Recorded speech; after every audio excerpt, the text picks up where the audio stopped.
Bavukanyi bakunzi b'Imana mwese mukurikirana ibiganiro by'isamirizi y'umuvyeyi wacu Bikira Mariya, ijwi ry'Imana iwacu, ijwi ry'Imana iwanyu. Muragahorana inema y'umukama wacu Yezu Kristu, urukundo rw'Imana Data n'ingabirano ya Mutima Mweranda. Uyu ni wa mwanya wo gukurikirana ijambo ry'Imana ryo kuri uyu wa gatatu, idominika ya 13 yo mu mwaka igihe gisanzwe. Igisomwa ca mbere twagikuye mu gitabu c'Amamu kigabane ca 21 akarongo ka 5 no kuva ku karongo k'8 gushika ku ka 20. Zaburi ni zaburi ya 33. Inkuru nziza ni inkuru nziza ya Yezu Kristu nkuko twayishikirijwe na Matayo Mweranda kigabane c'8 kuva ku karongo ka 28 gushika ku karongo ka 34. Yaga mukama umusazi wawe arumviriza. Ivyo dusoma mu gitabo c'Amamuko. Ibrahimu yari amaze imyaka 100 aho umuhungu wiwe Izahake yavuka. Umwana arakura aracuka. Umunsi yacuka Ibrahimu aratumira benshi arabazimana. Maze Sara abonye wa mwana Ibrahimu yavyaranye na Agar wo mu Misiri ariko aratwengana n'umwana wiwe Izahake, arabwira Ibrahimu ati, irukana iyo ncoreke n'umwana wayo, tibibereye ko umwana w'iyi ncoreke yoragwa kumwe n'umwana wanje Izahake. Iryo jambo gerekeye umwana wiwe rica ritera ishavu rirerire Ibrahimu, ariko Imana imubarira iti, reka gushavura kubera uyo mwana no kubera incoreke yawe. Ivyo Sara kubariye byose nuvyemere, kuko umwana w'incoreke nzomuhindura nawe nyene igihugu gihimbaye, ko nawe nyene arubura bwawe. Ibrahimu aravyuka kare, arakira umukate n'umukuza w'amazi, abitekerera Agar, araheza amushira umwana ku rutugu aramurungika. Nawe rero aragenda arayerera mu gahinga k'Iberisheba. Amazi yari muri wa mukuza amaze guhera, Agare arambika umwana munsi y'igisaka, araheza agenda kwicara amutumbereye, amwitanguriye nkaho umwampi woraswa, kuko yari yibwiye ati, simbone umwana ariko arasamba acikana. Imana ica yumva ijwi ryako kana kariko karaniha,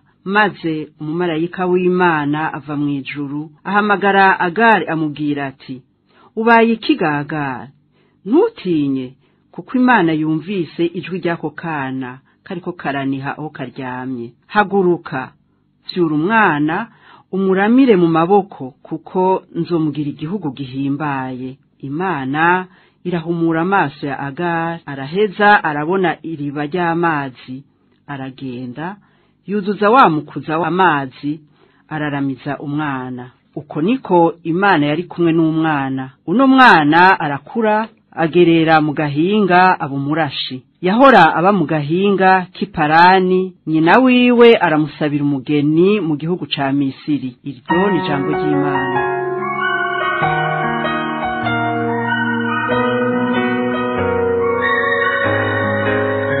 Umurushwa yatabaje Imana iramwumvira. Umurushwa yatabaje Imana iramwumvira.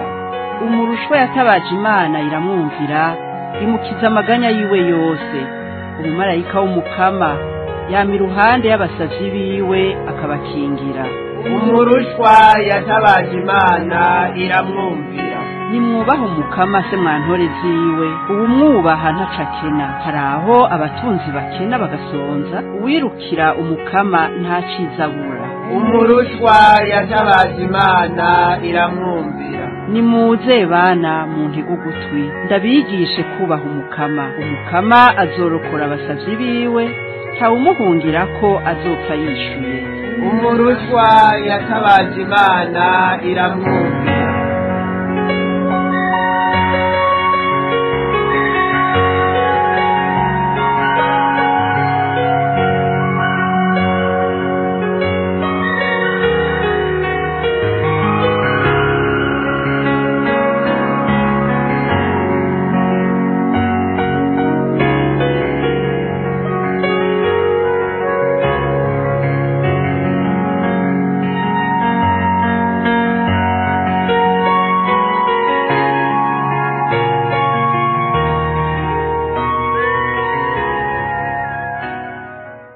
Aleluya, aleluya.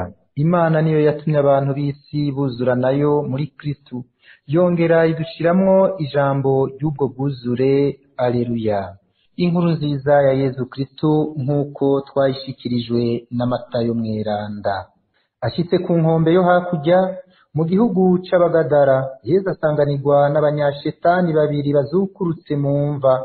Bari bacitse inyamasa, nta muntu yubahuka kujana iyo nzira. Baca basemerera ngo, mbega dufiki mwana w'Imana, mbega wazanye ino no kutudurumbanya hataragira? Hagasangwa hafi yaho hari ubusho butari buke bw'ingurube ziharisha. Nyamashetani aramusaba ngo, niwatwirukana uraturungika muri burya busho bw'ingurube. Nawe ati, gende. Avuye muri ba bantu yinjira muri nyangurube. Bwa busho bwose buvaho bwarisha, bwita mu kiyaga, bubonera mu mazi. Abungere nabo barahunga, bashitse mu gisagara barigana byose na bimwe by'aba banyashetani. Igisagara gihagurukira rimwe kuraba Yezu ngo bamubone, baca baramutakambira ngo abavire mu gisagara cabo. Dushemeze ijambo ry'Imana.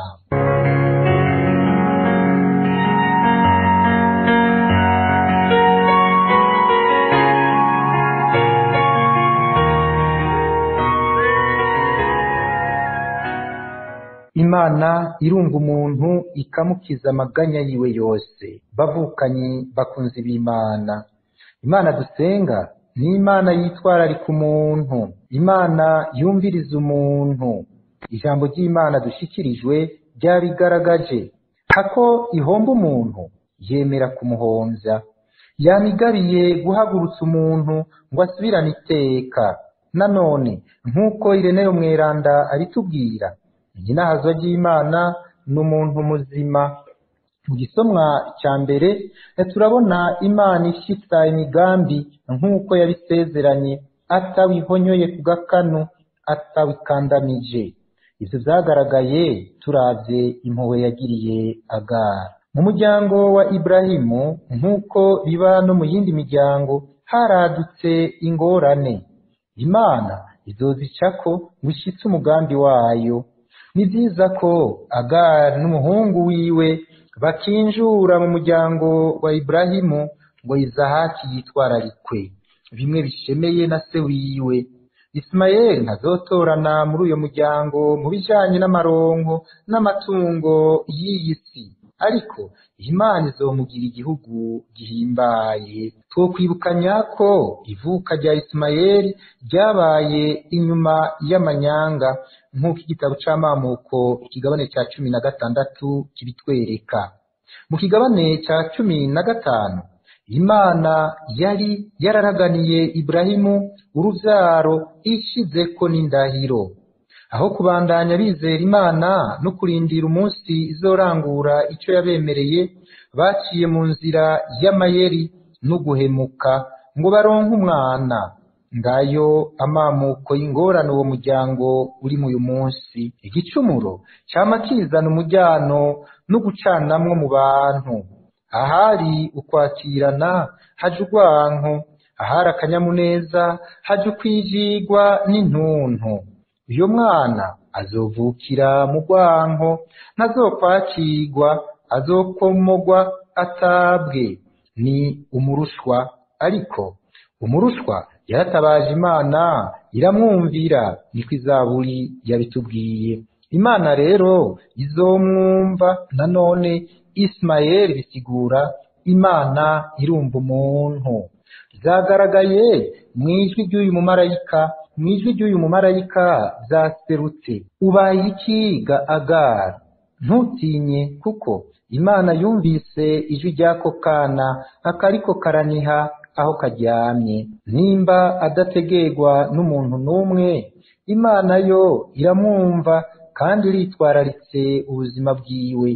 Niyo yamuhaye ubuzima, iramwumviriza, izomukiza amaganya yiwe yose. Uwo mwitwarariko wagaragaye no mu nkuru nziza, aho tubona Yezu akiza aba banyashetani babiri bazukurutse mu mva. Yarumvise amaborogo yabo arabakiza.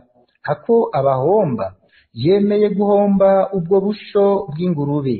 Umuntu ari n'agaciro kanini mu maso ya Yezu. Yezu rero mu gukiza abo bantu aranguye umugambi w'Imana wo gukiza no kubohora. Ico gikorwa Yezu akoze ntikibuze inkurikizi. Abantu bo muri ico gihugu bumvise ivyabaye baciye bagira ubwoba bwinshi, maze batakambira Yezu ngo abavire mu gisagara. Mbega ikibateye ubwoba ni igiki? Kuba ari uguhinduka kw'agatangaza kw'abo bantu bari biziziwe n'amashetani, none babaye abantu bazima buzuye ubuntu n'ubupfasoni, baganira nk'abandi, ngo babone ubwenge bwabo bwagarutse bagaca batinya.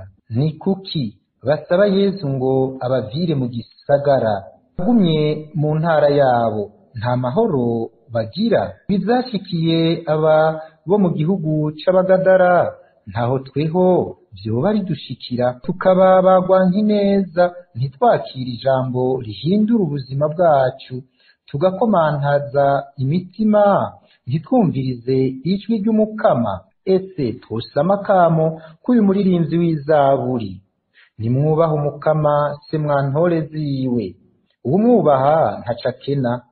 Nimuze bana muntege ugutwi, ndabigishe kubaha umukama. Umukama azorokora abasavyi biwe, ntawumuhungira ko azopfa yishuye. Amen. Mwari kumwe na Patiri Eliya Ntihabose wo muri Diocese